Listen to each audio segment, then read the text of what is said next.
Ladies and gentlemen, this is my first time ever recording a video like this with, me holding a microphone instead of doing my podcast or live stream. But some NBA news just broke out and I wanted to talk about it a little bit. I'm in my dorm. I just actually got out of the shower and I see I use the score for most of my NBA and ESPN, and I see a thing that's like Philly and Brooklyn are both extremely pursuing a trade for James Harden. And I get out of the shower, and immediately I see that the Brooklyn Nets have pulled off a trade for James Harden via Woj on Twitter. That's where I find everything. Brooklyn Nets will receive, in a 3-team trade, by the way, including the Cleveland Cavaliers. Brooklyn receives James Harden. That's it.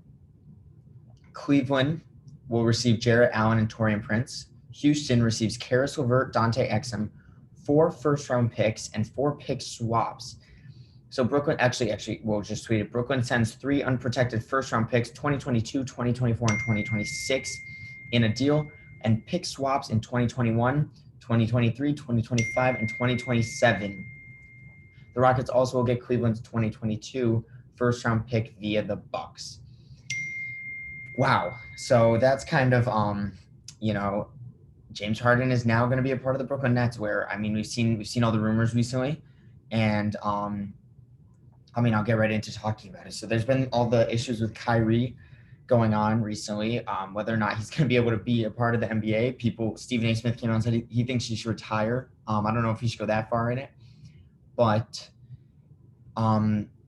they've got Kyrie, KD, and James Harden. This is arguably the best super team. This is a better super team to me than that Golden State Warriors team was, because they also have DeAndre Jordan, who's kind of like that Draymond Green factor, where he's the Iggy guy, the guy that every team wants, the glue guy on the team. They kept Spencer Dinwiddie, even though he's not going to be a part of the team this year. Next year he will be. Kind of crazy.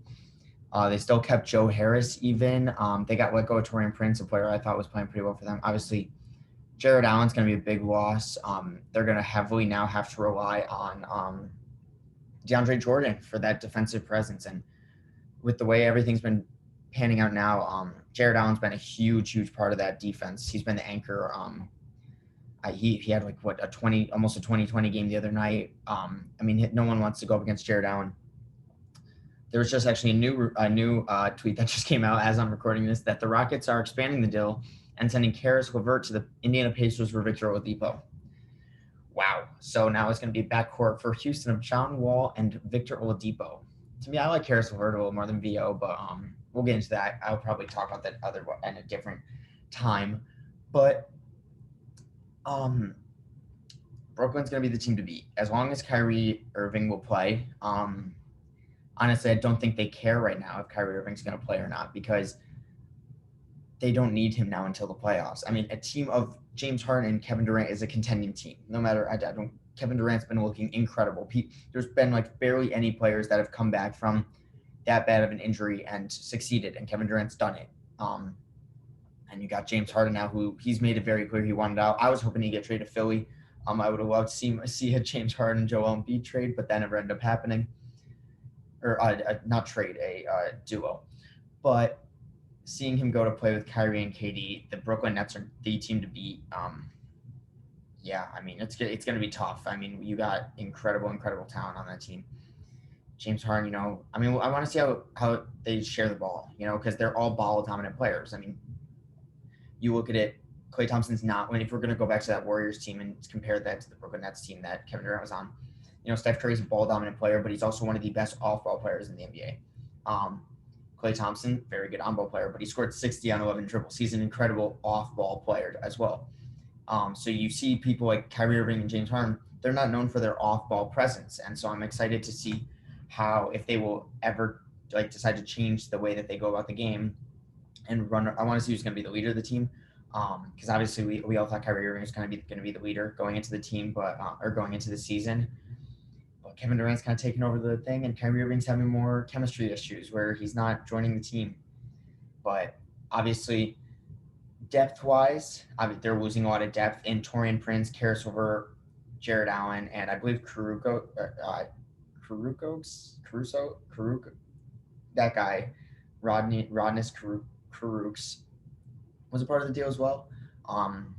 Brooklyn better get a ring. I mean, if they don't win a ring and they gave up all this, it's going to be interesting. But luckily for them, Kyrie and Katie signed the 4-year deals. They're probably going to be out there until they get older. James Harden's getting older. They're probably going to try and re-sign him. That's 3 max contracts, though. And they've got DeAndre Jordan locked up. Yeah, so Caris Levert was just traded for Victor Oladipo. But the Nets are going to be a fun team. I'm excited. I want to see what they do with their salary cap and those role players that they could sign. But they locked up Joe Harris, and he's still part of the team. So Joe Harris will definitely be coming off the bench now for them, unless they start him at the 3, Katie at the 4, DeAndre Jordan at the 5. I don't know who's going to come off the bench then and be that spark. Timothy Carabo and Bruce Brown are going to be those 2 top bench players. It's not great, but when you got those 3 stars, that bench isn't going to matter as much, and people are going to want to go to play for them. They'll probably get a guy like they'll probably get some of those free agent guy that's maybe they'll sign Isaiah Thomas to come off the bench on a minimum deal, and he'll back up for Kyrie after they were traded for each other a couple years ago. I don't know. Brooklyn's going to be fun. I don't see a team beating them now out of the East, unless chemistry keeps up. Kyrie Irving and James Harden have been 2 extremely bad chemistry players over the past 2 years, and people are worried about it. I'm worried about it if I'm a Brooklyn Nets fan. I'm ecstatic that you have 3 of the top 10 scorers in the NBA, if not top 5 or top 3 scorers in the NBA. But chemistry-wise, it's been tough to be a Kyrie Irving fan. I've never been a big Kyrie Irving fan, but if for a Rockets fan, they've gone through so many point guards and they haven't found one that works next to James Harden yet. Now he's going to put Kyrie, John Wall, Chris Paul, and Russell Westbrook. Those are 4 out of the top 7 point guards when healthy and in their prime, I guess, but not really in their prime because John Wall's been playing great, but not prime John Wall. He's played with all these great point guards, and he hasn't been able to keep it together and really work it out with any of them. Russell Westbrook in Washington's not doing great, but Chris Paul did great after Houston.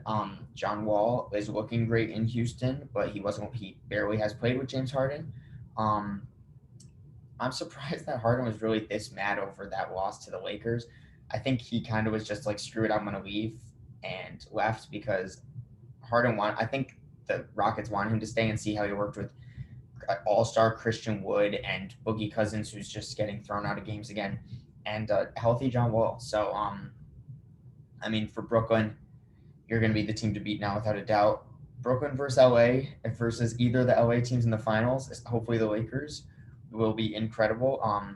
This now puts, if I'm Giannis, I'm a little mad about signing that max extension now. He's got to get that through this team every year, and that's not going to be easy. Drew Holiday's not going to be able to clamp up James Harden because James Harden's still going to be a 35 points per game scorer, no matter what team he's on. Let's talk about the Houston now. So they just actually traded Caris Levert for Victor Oladipo. So that leaves Houston with arguably the same amount of first-round picks as the Oklahoma City Thunder have, because they just acquired 8 technically over the next it's until 2027. So for the next 6 years, plus theirs, without the pick swaps. And they also have a arguably 8-seed team. With a healthy John Wall, Victor Oladipo, those are 2 players who need to prove something after an injury. You got Christian Wood, Boogie Cousins, still got the PJ Tucker, Eric Gordon, Daniel House kind of players. Should be interesting to see how the Houston Rockets shape up with if they can even compete for the playoffs, and if John Wall can lead this team now to the playoffs, because Christian Wood's been incredible, and I think the Detroit Pistons really messed up by not re-signing Christian Wood. Caris Levert to the Pacers. Caris Levert and Malcolm Brogdon with Sabonis and Turner. It's probably a playoff team to me, even without TJ Warren. Aaron Holiday's been playing well. Doug McDermott's been playing well. I watched a lot of the Warriors game last night when they beat the Warriors, and Sabonis, man, he's a big man that no one wants to go up against. He's got every post move in the books, and Pacers are going to be fun, but good for the Brooklyn Nets. They're making Kyrie want to come back. Hopefully they can just all be friends. They're 3 of the top 15 players in the NBA. Two of them are top 6 in the NBA, and so now I think all we can do is hope for a Milwaukee versus Brooklyn conference finals and a Lakers versus Brooklyn NBA finals. And I'm sorry to Giannis, maybe you shouldn't sign that max extension just yet, because you might never make it out of the East in the next 3-4 years at least. that's my initial thoughts on it. It's been kind of wild with all the James Harden news. I was actually going to make a video about just James Harden in general anyway, but now that he's officially been traded, keep it up. I want to make this video anyway. So James Harden of Brooklyn Nets, everybody. Check me out, subscribe, like, comment what you think, and watch my podcast. Sorry that I'm not going to make any edits or anything to this. I'm just going to do a straight shot video. Subscribe, look at my podcast. I'm trying to do it every week with my buddy Zach. Zach's at work. We probably would have been doing a podcast in the middle of this trade, but he's at work, and so I had to make a video though for YouTube to give my opinions on everything. But James Harden to Brooklyn Nets, Jared Allen, Taurean Prince to Cleveland, and then Victor Oladipo now to the Houston Rockets. So yes, that's everything. Thank you guys for watching, and peace.